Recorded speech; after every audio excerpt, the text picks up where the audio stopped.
Hola, soy Litzy La Bomba Dilene, boxeadora profesional de México, y estás viendo el show de Todd Atkins, en donde verás y escucharás a grandes talentos del boxeo. No te lo puedes perder.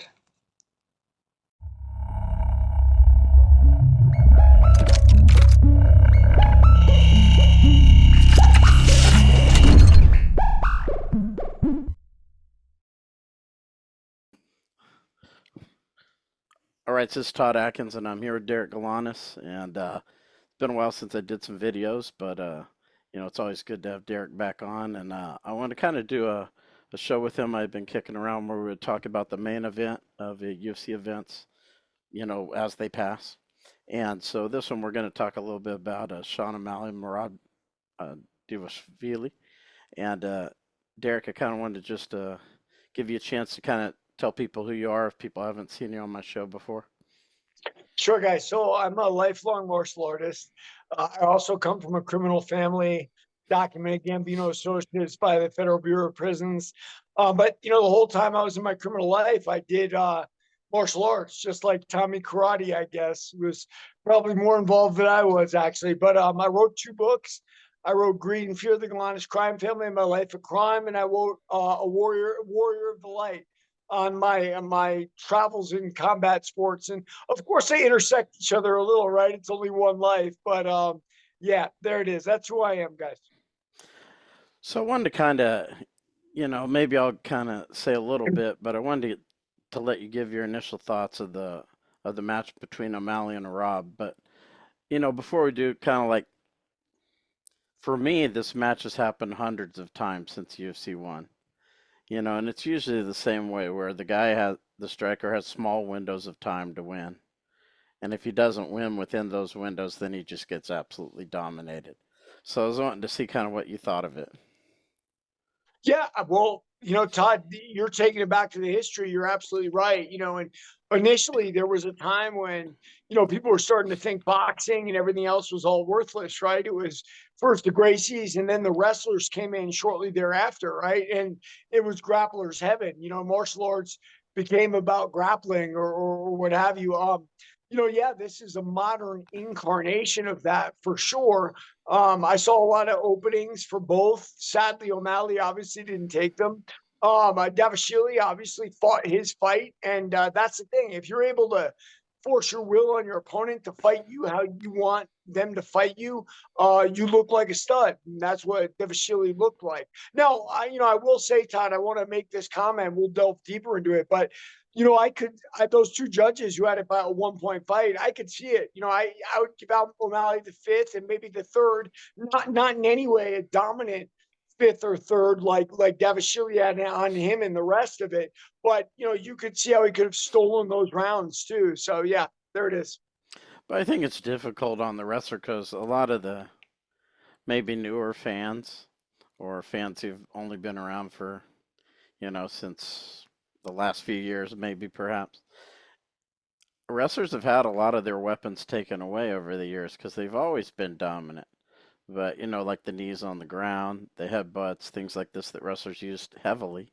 And those things were taken away, and they still had to find ways to win. So a lot of the guys that play the top position game, like Merab, the rules have limited them, almost like the NFL has limited people's ability to play defense. It's catered to the offense. Yeah, and I see your point with that, Todd. And maybe that's why Davashili gave him about 6 kisses, right? Like, maybe there's a certain amount of frustration. But remember, so I can tell you this, Todd, because of my criminal life, I've been in a lot of street fights. And what usually ends a street fight is soccer kicks, right? Some guy gets taken down. There's no wrestling in street fights, and I find that very interesting, right? Some guy gets taken down, and then it's launch away. You start kicking, and if you get his head, he's not getting up again. I guarantee you. I don't care how tough he is. That brain gets scrambled. So, that got taken away. I think that hurt Shogun Hua really badly when he made his transition from Pride to UFC. You want a real street fight? You got to allow soccer kicks too, man. Forget just the headbutts. I mean, headbutts they're a novelty. My older brother Jason was the headbutt king in Tijuana, Mexico. He headbutted more people than I can remember, in addition to cracking him over the head with the bottle.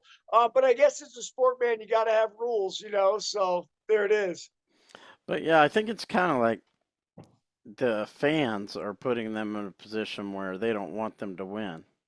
You know, these newer fans, they don't like this. You can win by decision. He doesn't have to finish his opponent, and I think that's something people don't understand. Not everyone has those finishing intangibles. They think everyone has that. Not everyone does, and there's a reason you can win by decision. It's in the rules. Without a doubt. I mean, look, you're not going to stop fans booing Sweet Pea Whitaker, even though he was a boxer of a generation, right? Like, you're not going to stop that stuff. Fans want blood. And that's why people think Mike Tyson was still the best fighter that ever lived, right? They love that blood. For 2-3 rounds, Tyson was very, very dangerous. After that, he would use, maul and grab tactics to force his opponent into submission. And if they actually fought back, they beat him. And that's proven over and over again. So he certainly wasn't the best fighter ever, right? But fans know what they like, and fans like blood. And this goes back to bread and circus and gladiator days, man. Nothing fun about the lay and pray, Todd. I mean, I know it's taken on a different vision in our modern times, but in the old times it was double leg takedown, lay on top of him, And did George St. Pierre beat BJ Penn that way? It seemed like it. Yeah, but I think when the rule changes start in November, where you can kind of knee the head even if the guy puts his hand down. So I think that's going to help wrestlers a lot because the only way to avoid that is to basically take yourself down to all fours, which leaves you kind of vulnerable to other things. So in a way, I think the rules might improve to help wrestlers be a little bit more exciting, if they want to say that. Yeah, little by little, man, we got rid of that 12-6 elbow too, right? That ridiculous rule. So yeah, it's getting better. Look, people forget MMA is a new sport. I know it's been around 30 years now, 30 plus, but it's still a relatively new sport. So, we're gonna work out the kinks and see what works. So yeah, it's cool. What'd you take from what O'Malley did? So, you know, number one, Todd, and I feel bad that he doesn't advertise it, but from the way O'Malley moves and from the way O'Malley kicks from the outside, he's very clearly a Taekwondo guy or karate guy. And that's next to my heart, man. That's what I am, at my root. And I know why they don't publicize it. It's not cool. It doesn't go with the tattoos and the rainbow hair and the braids and all that. But at the end of the day, that's where he got those kicking techniques. That's the only place you learn stuff like that. And it's what makes O'Malley such a conundrum for most fighters, because he kicks like that. And what do most MMA guys do? They learn a little Muay Thai, they learn a little boxing, and that's their limit on stand up. And that's the equation O'Malley brings. And I would give to you, his last best chance to win that fight was that front kick in the final round, right? Merab was hurt, absolutely. And it makes me sad that O'Malley didn't try for that earlier. And now I know why he did. He's worried about the takedown, blah, blah, blah. But here's the thing, man. If you're going to lose the fight anyway, you might as well go down swinging with you offering your best hand as well. So I think it's probably his coach got into his head about that. And I think it was a bad decision. The other thing is, and this is very obvious, you can't go one at a time, especially when you're throwing punches. Combos are everything. And I'm not saying they have to be, 8-punch combos. How about 2 or 3? O'Malley was sharpshooting with 1. And that's why he didn't really have success, man. I was sad to see him go out like that. Maybe talk about Merab's the things he did in the fight that you liked or didn't like. So the thing about a guy like Merab is his wrestling is so good. And I don't even know where that comes from. Is that freestyle wrestling or Greco, or is that Sambo of some kind? But whatever it is, it works really well for MMA. And because he's really good at that, he's able to brawl as well and launch shots that get a guy like O'Malley. When you combine your strengths with some of your deficiencies, you can have great success in MMA. And that's what Merab did. He used the grappling to scare Sean off, make Sean not launch offense. And then he would do those clubbing, right and left hands inside when he got there. I mean, I think he outstruck O'Malley, 3-1 or something like that, maybe more. So, Merab had the perfect game plan for O'Malley. But I'll be honest with you, just like most of Mike Tyson's opponents, I think O'Malley was beaten before he got to the ring with that game plan. Plus, the other thing that I think fans miss is the fighter on the bottom has some responsibility to change what's happening, and they don't seem to accept that part. Yeah, I mean, Todd, it took a while for me to understand the rules. Like, if I have you up against the fence, right? I'm just laying on you. Guess what? I'm winning. If you have me in guard, despite what Hoist taught us early on, you are losing, right? Like, I'm on top of you, and now I got to advance. I know that, but bottom line is I'm winning that fight. And if you want to put a thing of excellence there for who did that well that night. It was the co-main event and Alexis Grasso. I mean, she clearly got dominated, but I'll tell you what, she almost hit 3 or 4 submissions from the bottom. And Todd, that almost never happens anymore, brother, because people are so good. They know what's coming. This is not the Hoist Gracie era. You're slippery. It's no gi. You know what I mean? There's no gi to hang on to. But the way Grasso threw those up against Shevchenko was really impressive, man. She still lost the fight, but that was working from the bottom for sure. Yeah, and I kind of wanted to talk about how it seems like Dana White tried to downplay both of those people winning in the post-fight press conference. What did you think about that? Yeah, I don't know what to say about Dana, Todd. I mean, he says so many weird things, and the one thing you can know is there's usually an angle why he's saying it, right? Like Francis Ngannou is without consequence, he stinks. Well, yeah, it's because you're about to lose the guy, and he's going to make 20 million in boxing, and you convince all these followers of yours to go along with it. Dana says things for reasons, and he's almost in a position now. The megalomania is taken over, where he believes, his own hype, right? Like he believes the things he's saying when the reality is there's very clearly another motivation for that. I mean, I don't know what his thoughts were on that. It's weird. I've seen Dana call fights that were fun, bad fights. He gets things in his head about people. He obviously holds grudges very heavily. So I don't know what to say about him, man. He's just, he's a billionaire with, the world on, he's on top of the world. And so now he behaves like that. Yeah, it's strange as a promoter to talk down your champions. Well, Todd, this is a guy who took MMA, right, which was illegal, and John McCain's can outlaw it, human cockfighting, hired away Mark Ratner, got it legalized, and it's on top of the world. Now the maniac has slap fight, and that's his own personal project. I mean, well, how do you get slap fight legalized? Like, what athletic talent is there in that? What convincing did you have to do? And I think that shows a lot about human nature. Like that MMA took great difficulty to get licensed. But now, because the guy's a multi-billionaire, I'm not quite in Dana's case, but you know what I mean. Now he can just say, well, yeah, we'll have slap fight. And this is okay. I mean, look, I'm not against slap fight. Do I think slap fight should be legal? Sure. Just like I think drugs should be legal. But the idea when you juxtapose it against commission letting something happen, like the UFC, it's almost ridiculous. It's non-comparable. Why not have gladiator fights at this point? What do you think about him getting into boxing? I mean, I don't see how he's going to juggle all these hats, boxing and power slap and the UFC. So I know he's got that Irish fighter he's very fond of, right? And that's great. Callum, I think his name is. Mm-hmm. And the thing Dana's going to have problems with, just because I know his personality already, is the very nature of boxing is you don't hold those guys very long, right? You got 4 or 5 fight contracts, but eventually they're going to test the water, especially now when it's not just Don King and Bob Arum. We got Eddie Hearn, we got Frank Warren. There's so many new guys. We got Oscar De La Hoya. You have the Duvas that are still hanging on. The guy Kovalev is the last fighter.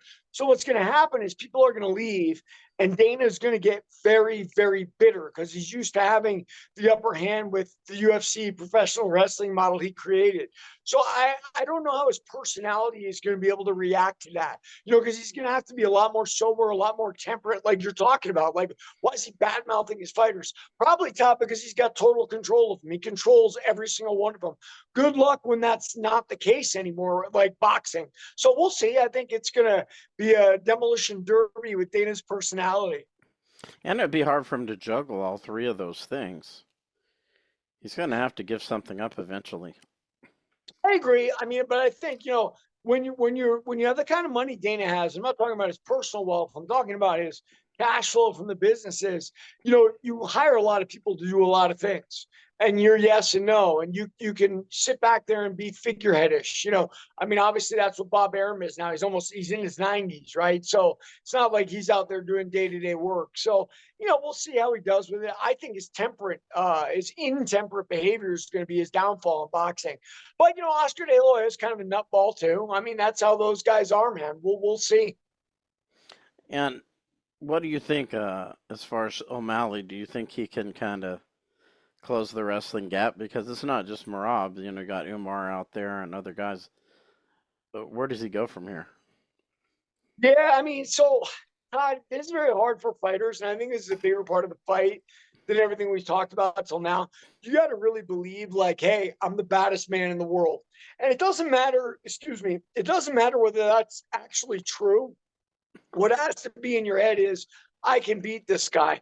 And anybody who's done any real training for a while, I mean, the reality is fighting is all local. So if you're beating up really tough guys in your gym, I don't care how tough the guy is they bring in, you're going to have a shot against him. Of course, styles make fights, but O'Malley didn't put out like, hey, I'm the champ and you're going to have to deal with my kicks. You're going to have to deal with everything. He fought like a guy who was so scared of the takedown, and it nullified his own offense. But look, that having been said, O'Malley was lucky to be there, right? He got that gift against Peter Yan, which he didn't deserve.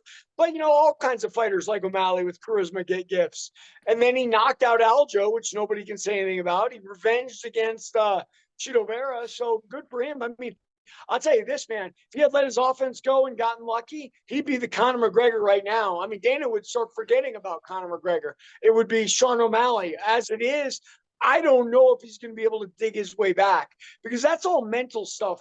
They always say, like, fighting is 90% mental. Why? Because once you learn all the stuff you need to learn and you're in great condition, take for granted you're fighting in the UFC, you better be, then it's all mental. And it doesn't look like, do you remember in the fight with Jan, his corner goes, you see, you belong here. Well, that's a weird conversation to have at the upper echelon of the UFC, right? Like, did you guys not know that? I know the kid's from Montana, right? Fights out of Phoenix, but it seemed really, really strange. And I don't think he truly believes. Forget about his public persona. I don't think he believes in himself. Yeah, I kind of get that impression too because of the people he tries to fight and the people he tries to avoid. Oh, yeah. I mean, anybody who gets a little bit below. And by the way, Todd, I'm not picking on O'Malley. Guess what? Everybody's different and we all have insecurities. You know what I mean? Like, so, of course, having an insecurity is okay. That's normal. I think, the sociopath that thinks they can destroy everybody's, a lot more abnormal than Deshaun O'Malley's. I think in some way we're all fighting that. George St. Pierre talks about it, right? He was terrified before he went into every fight. But I think he was terrified of losing. I don't think he didn't believe in himself. St. Pierre, that is. I see what you're saying. Yeah, well, I mean, I guess St. Pierre obviously put in the work, but they say O'Malley does too, man. I think one thing with St. Pierre is he put in the work everywhere, right? He went to New York for jiu-jitsu and he moved around and he made sure that he got the best of everything. I don't know that's been the case with O'Malley. I think, and the reason the trainer said that in the Peter Yan fight, it was big fish, small pond. But honestly, all fighting's big fish, small pond, right? But you have to have enough belief in yourself that, guess what? We're in the same pond now, and I'm a big fish too. Let's fight it out. He was terrified of that takedown, man. It showed, and the results showed. But also, like when he fought Chito Vera in his first title defense, yeah, Chito Vera beat him, but, at that point in time, there was no reason to want to fight him. There were a lot of guys out there that were good, and he purposely stayed away from those people, which kind of shows the lack of self-belief that you talk about. No, without a doubt, man. I mean, but I get it. He wanted his vengeance against the guy he knew he could beat. He beat him. And Chito's a tough guy, man. I know he's not probably top 5 anymore, but he's still a tough guy. Mm-hmm. Yeah, it's just that might be harder for him to do now because unless the UFC just wants to give him some layups. And they might, right? Like UFC knows how to protect their main guys, right? They're not totally boxing, because I would give that the boxing model is all about protecting your guys until you can't protect them anymore, like Anthony Joshua over the weekend, right? But yeah, they may do that. I think Dana really was counting on O'Malley to be the next Connor, but with this loss, man, I just don't see it. I think that's it. I mean, will he win some consequential fights? Maybe. But do I think he's got the chance to be Conor McGregor again? I don't.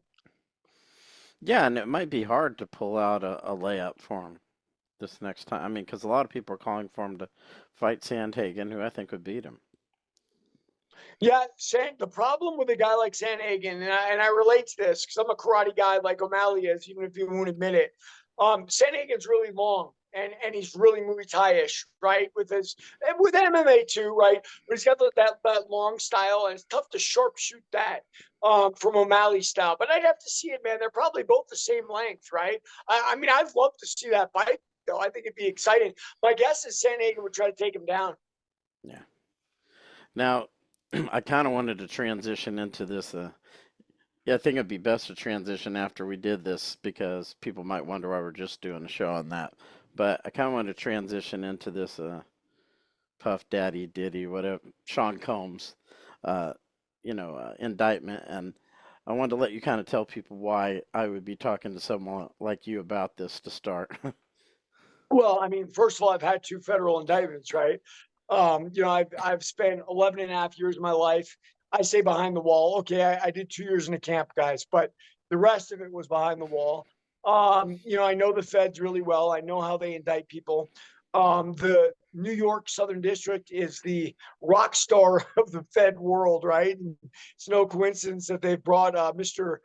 Puff Daddy there to indict him. It's obviously because they want to lay up with their own, as if they don't have enough advantages already.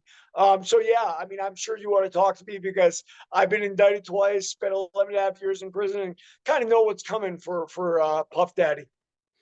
Yeah, maybe just kind of start to talk about that a little bit, from what we saw to what you think. So, Todd, I've met some guys in my life, and everybody tell you the feds are impossible to beat, right? Well, I've met some guys in my travels, including my own brother, Jason, my older brother, that have beaten the feds or at least gotten away with things, right? And the odd thing happens when that happens. They think that they're smarter than everybody. They think everybody's dumb. And they think that it's going to continue like that for them, right? My brother was certainly like that. He walked right into, almost a 20-year bid. I write about Pius Heidelman. Pius was a friend I made in Sandstone prison when I was there. He was a heroin dealer. He won his first case. Sure enough, went right back to heroin dealing. Like, yeah, I'm smarter than them. What can they? Well, the reality is, you do that with the feds, eventually they're going to get you no matter what. The only chance you have is to move out of the country or stop doing what you're doing. But the disease of that ego is I'm better than everyone else. I'm smarter. I'm Puff Daddy, right? In Puff Daddy's case, and this is the real amazing thing for me, Todd. How many murders did he get out of, man? I mean, he got out of the Tupac murder, right? They got those gang members that were offered money for it, telling on him. But, I know the way the feds play that. And really Vegas PD too. Like, well, they're gang members. What credibility do they have? Well, if a Fed unit in Nevada had picked that up, it didn't matter. Fed court's a lot different than state court. So, he skated on the Tupac murder. He skated on that shooting at that nightclub with Shine and J Lo. And God only knows what anyone was thinking about letting him out of that, right? Like Shine had to take 10 years for him. And Shine's now in Belize and he's a politician there. And he's like, yeah, Puff Daddy hung me out to dry. I was his protege. I was 20 years old. He used me. And what happens to guys like that? They start thinking like, I'm P. Diddy. Nobody can mess with me. Look at me. Well, P. Diddy finally is going to have his day in court, it looks like. And that indictment, Todd, that is a mean indictment. And it's an indictment for today's world. That sex trafficking is the favorite indictment of the feds right now. So he's in trouble, man. Another reason I think he got off of that nightclub shooting is because there was rumored that Jennifer Lopez had brought the firearm, and I think when you have two powerful people, they're wanting to let someone else take the fall for it rather than these two. Oh, you bet, Todd. And by the way, I didn't hear that, but just the fact that J-Lo was there and could have been implicated, right? Like that was an obvious laydown. Yeah. And so they let these two guys go. This poor 20-year-old kid's got to go 10 years upstate New York. But that's the justice system, man. That's how we do it. It's a shame. I mean, how do you justify giving me the same time as my father in our last case? Father's been a known criminal, organized criminal since the 60s. It's very weird how we judge people and whatnot. A lot of it is charm. In my dad's case, obviously, people think, oh, I really like this guy. But in the case of Puff Daddy and J-Lo, it's star power, right? People get like overwhelmed by the celebrity of who they are. Yeah, people that worked for him said, Lopez didn't come to the club with him. He called her and had her bring that firearm. Oh, wow. Yeah, Well, there you because they were go. dating at the time. Yeah. Yeah. I remember. Wow. Yeah. Well, it doesn't surprise me, Todd. I'd never heard it before, but yeah, man. I mean, that's how it works to the top. Listen, I wrote about my own book. Bill Clinton, Hillary Clinton met with Tommy Gambino in a Washington parking garage, right? Hunter Biden was in business with my brother and father. It doesn't matter. They just let those guys skate, because they're not going to arrest Tommy over Bill and Hillary, right? Nobody's putting Bill and Hillary in jail. So, they're not going to put Hunter in jail over my brother. So yeah, man, J-Lo and P. Diddy, lucky as can be. But I mean, it's rumored that he has a lot of video of powerful people. Not just musicians and, like TV celebrities, but other people. Yeah, man. I mean, listen, I'm sure those parties were the place to go for the rich and famous, right? Right. Sex parties with hot women that you can do whatever. I mean, I get that. It right now. I mean, the funny thing is, 20 years ago, nobody would have thought about sex trafficking charges for that type of thing. It's a rich guy throwing a party having prostitutes. Who cares? And if he bullied his girlfriend and doing anything, what's the big deal? But the political climate constantly changes, right? And suddenly, we look at those things in a different way. And Pete Diddy's going to pay the price for it. He thought he was untouchable, and it's kind of funny. Like Tupac was a murder. There was a shooting at the club. You'd think those are more serious crimes than bullying his girlfriend and having sex with male prostitutes. But there's no sense to the justice system, man. It's here and there, and there's statute of limitations, and yeah, all kinds of stuff we already talked about, like cover-ups and the reasons why. But do you think that they'll bring other people into this like they didn't do with Jeffrey Epstein? No, I think they're going to let Puff Daddy take the fall, just like they did with Jeffrey Epstein and Ghislaine Maxwell. I think the trial is going to be real muted. I mean, look, man, we know that Trump and Clinton were both hanging out with Jeffrey Epstein. We know that Trump had massages from one of Jeffrey Epstein's underage girls. And let's not fool ourselves on what Bill Clinton was doing on that plane.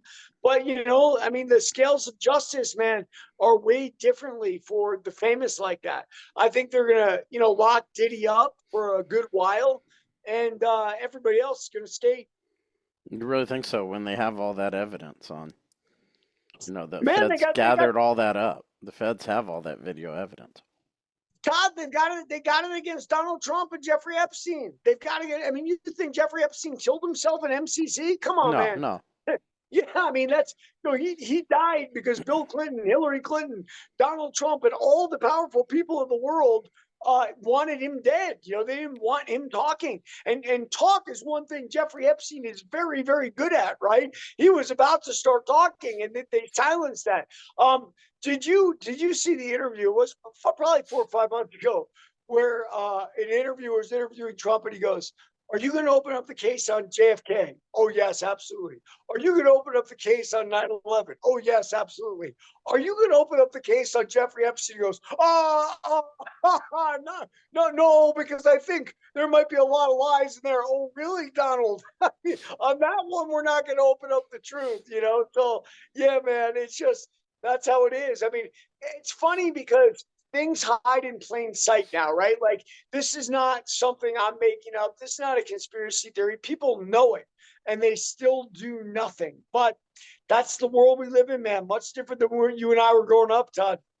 Well, I think people knew about this too, but for some reason, eventually became too much to hide. Well, when people start complaining, and I'll give this to you too, Todd. Look, I'm not making what Puff Daddy did good. He's obviously a megalomaniac, and he's obviously a sociopath. But what happens is, someone like Cassie decides, okay, dude, I've had enough of you. Now I'm going to flip everything we've been doing together on its head, and you're screwed. You notice he paid her $30 million in about an hour and a half. I mean, you can imagine, right? Like what she's got on him. And my father, the arch criminal, would call that a bait and switch. Meaning, Cassie can sit there and play, victim, hey, this, that, hey, that. And then one day, guess what? She's $30 million richer. And the guy that tormented her is going to jail for the rest of his life. So, man, there's, when you try to weigh these things on the scales of justice, a lot of times it's simply public opinion. And right now, one thing about sex trafficking that's very hot, how you treat women is a very hot issue. Pimps who used to get, a whole hump pimp charge now get sex trafficking charges. It's a whole new world, man. And the world evolves like that constantly, especially criminal justice. I mean, listen, man. I mean, do you remember a time when marijuana would get you a life sentence? I knew guys doing life on marijuana. Yeah. It for some reason I think some other people might be dragged into it because they're not politicians.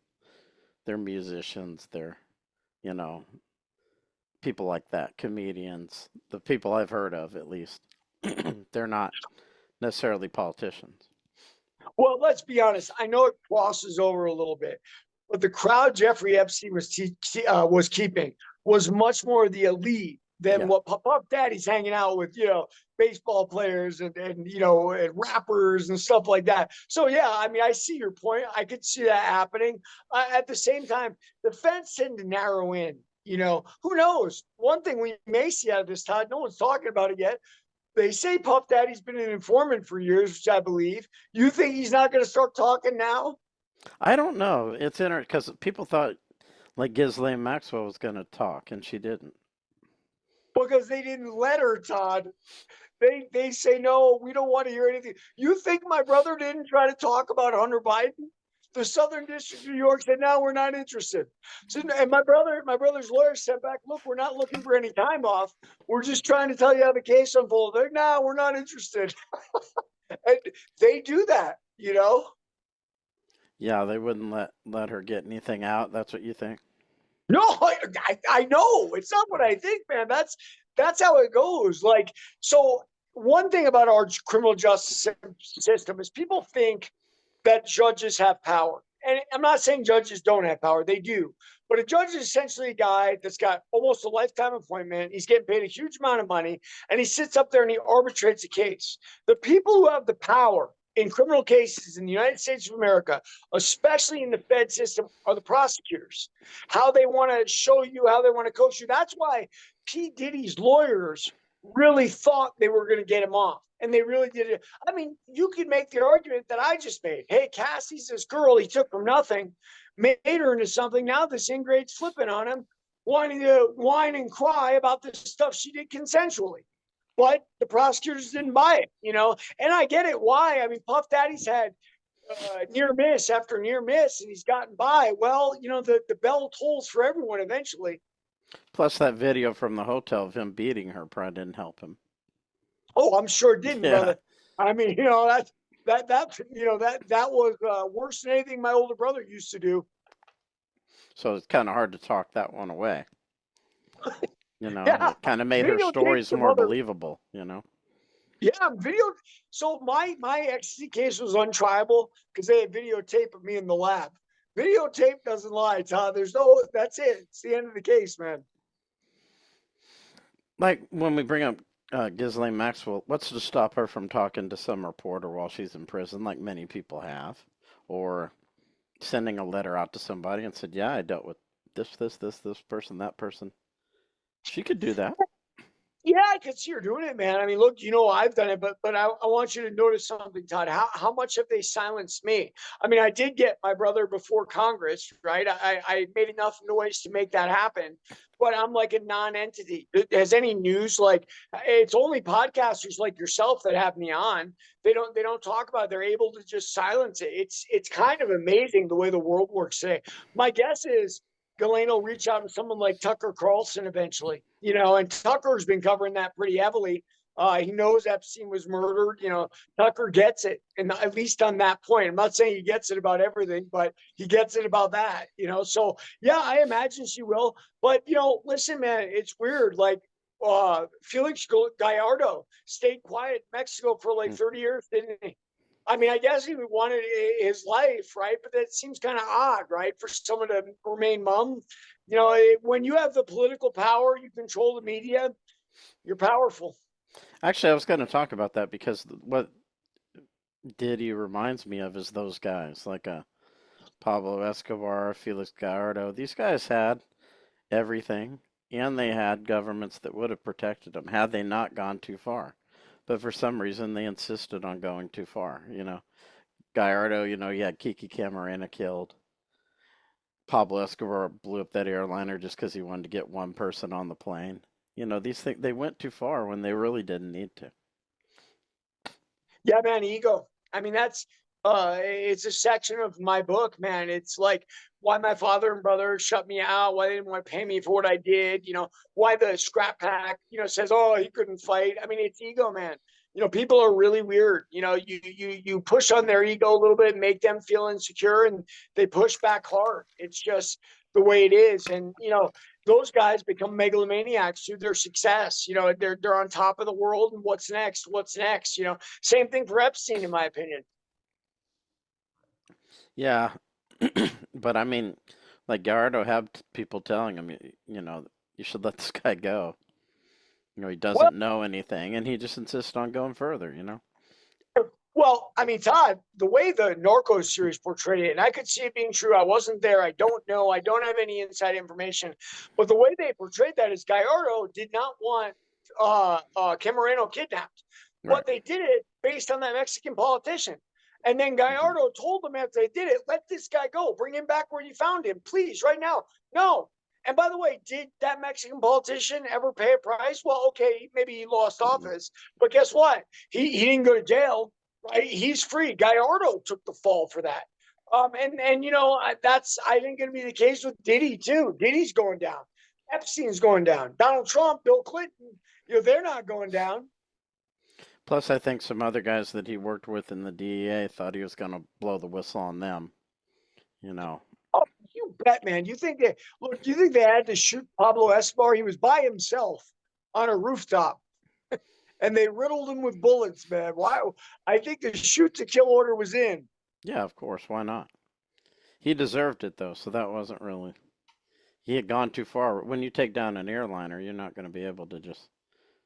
Here I am, yeah.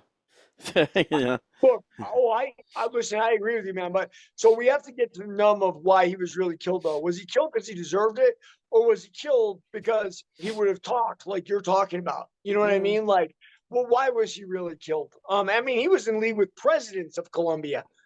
We're not talking about a politician. We're talking about the president. Yeah, but once you shoot at them, it's game over at that point. They're not going to stop until they shoot you. In theory, sure, I get it. And maybe he went out like a cowboy, like he would have wanted to. Like, hey, I'm not going to live in a cage. Screw you guys. Yeah, but Daddy's very comparable to that because he was protected. In a way, he was protected by society, maybe, or the Hollywood circle, and he Yeah. just kept pushing and pushing and pushing. Yes, absolutely, man. That's how I started it, man. That it's the guys who get away with crimes that think they're untouchable. Oh, look at me, look what I did. They don't ever go, oh, thank God for that. Let me turn my life around. No. That's what none of them do, man. They go, yeah, I'm smarter than that dumbass. You think my brother wasn't sitting there going, yeah, my dumb brother had to take a drug case. The truth is, I took the drug case for him because I loved him. But, megalomaniacs, man, they love no one but themselves. Yeah. Yeah, it's just crazy, like how that, and all the stuff with like Justin Bieber too. I saw a video where it looked like he was patting him down for a wire. I don't know if you I saw that. saw it. I Like saw it. how that never came to light before is kind of wild. I'll tell you what, I had a friend who used to hang out in one of the strip clubs. It wasn't one of my favorites in San Francisco, but it was Gold Club. He was a boxing trainer guy, and he was there the night Bieber came in. Bieber was out of his mind on ecstasy and everything else. And, they cornered him away, which is only to say that Bieber's life was affected by Puff Daddies, right? Like, obviously, he went to a lot of those early freak offs. He learned that party lifestyle, and that's what he delved into, man. I get it. When all you do is when you sing for a living, I guess you could do extracurriculars that don't really matter, right? So, But I wonder why he pat him down. I guess he had grown suspicious that maybe he was gonna set him up or something. probably, and a lot of, how do I say this? When you're mentoring a kid, a lot of it is a dominance thing, right? Yeah. So he's like, hey, Justin, now Justin Bieber is probably the last guy that would ever be wired up. But Puff Daddy's letting him know, like, yeah, I'm Big Bad Puff Daddy. I'm checking you out. That's my guess, more than actually believing Bieber was wired up. Because, quite frankly, we know Bieber wasn't wired up. So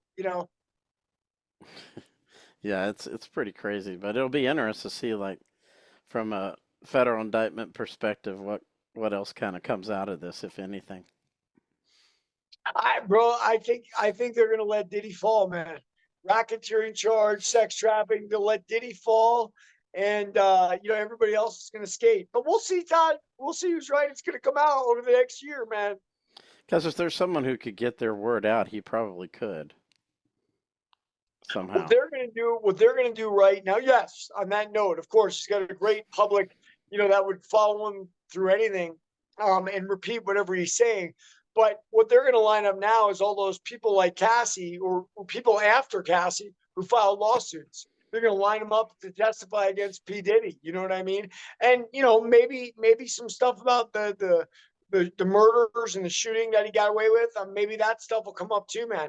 I mean, it's the end of the road for everybody. Eventually, you get too big for your britches. Puff Daddy was too big. It's sad too, man. He could have moved away, gone to another country, just lived the life, but he loses fame, I guess. Well, didn't he try to? Didn't he try to go to like Antigua or something?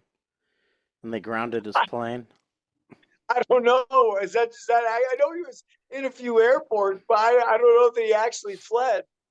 No, they said initially when he got raided, he flew to Antigua or somewhere like that, and they grounded his plane there